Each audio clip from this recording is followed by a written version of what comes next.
ஜீவனோட அற்புதத்தை சொல்கிறேன், அதனுடைய வரலாற்றை சொல்கிறேன். ஜீவன்னா என்ன, அது ஏன் நம்ம உடம்புல நுழைஞ்சுது, அது எதுக்கு நுழைஞ்சு வாழ்ந்துட்டு இருக்கு, கடைசியில் அது என்னவா ஆகணும், இப்படின்ற அதோடைய சரித்திரத்தை நான் சொல்லிட்டு இருக்கேன். அதுதான் சித்த வேதம்னு சொல்கிறேன். அப்போ கூட்டி கழிச்சு பார்த்தாலும் எல்லாமே ஜீவ சரித்திரம் சொல்ல வந்தவங்க தான். யாருக்குன்னா இந்த உடலுக்கும் மனதுக்கும். ஆனால் இப்போ நம்ம உடலும் மனதோடவே இருந்தோம்னா ஜீவனுடைய சரித்திரம் நமக்கு புரியாது.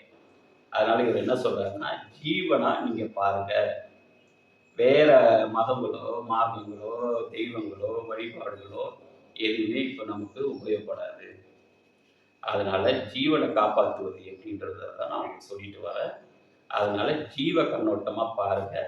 அந்த ஜீவன் தான் இறை சக்தி. நீ என்ன பேர் வச்சினாலும் அந்த ஜீவனுக்கு தான் அது போய் பொருந்தும்.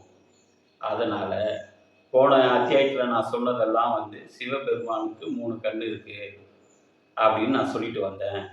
ஆனால் அந்த சிவபெருமான் யாருன்னா அது ஒரு ஜீவன் தான். அந்த ஜீவனுக்கு தான் 3 கண் இருக்கு, இருதயம் இருக்கு, சுழிமுனை இருக்கு, பிரகாசம் இருக்கு. ஜீவன் எப்போ பிரகாசத்தை விட்டுடுதோ அப்போ அதுக்கு மரணம் ஏற்பட்டுடுது. அப்போ ஜீவன் போனால் அதுக்கப்புறம் விஷ்ணு எது, சிவன் எது, அல்லாஹ் எது, யாருமே கிடையாது. பராசக்தி எது. இப்போ பராசக்தி இருக்கு, நேற்று ஒருத்தர் செத்துட்டான், அவனுக்கு பராசக்தி இருந்து என்ன புண்ணியம்? நாளைக்கு ஒருத்தர் சாவ போகிறான், அவனுக்கு பராசக்தி இருந்து என்ன புண்ணியம்? ஆனால் அவனுக்கு ஜீவன் இருந்தால் தானே புண்ணியம். அதனால ஜீவனை காப்பாற்று. அதுக்கப்புறம் அது விஷ்ணுவா, சிவனா, அல்லது பராசக்தியா, அல்லது பிரம்மாவா என்பதை நம்ம அப்புறம் பார்த்துக்கலாம்.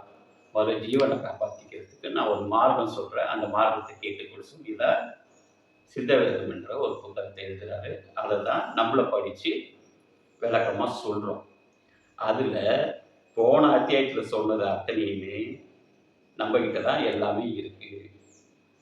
இருதயம், சுழிமுனை, பிரகாசம் எல்லாம் நம்மகிட்ட தான் இருக்குது. அது எப்படி செயல்படுது அப்படின்றத அத்தியாயம் 3ல் சொல்கிறார்.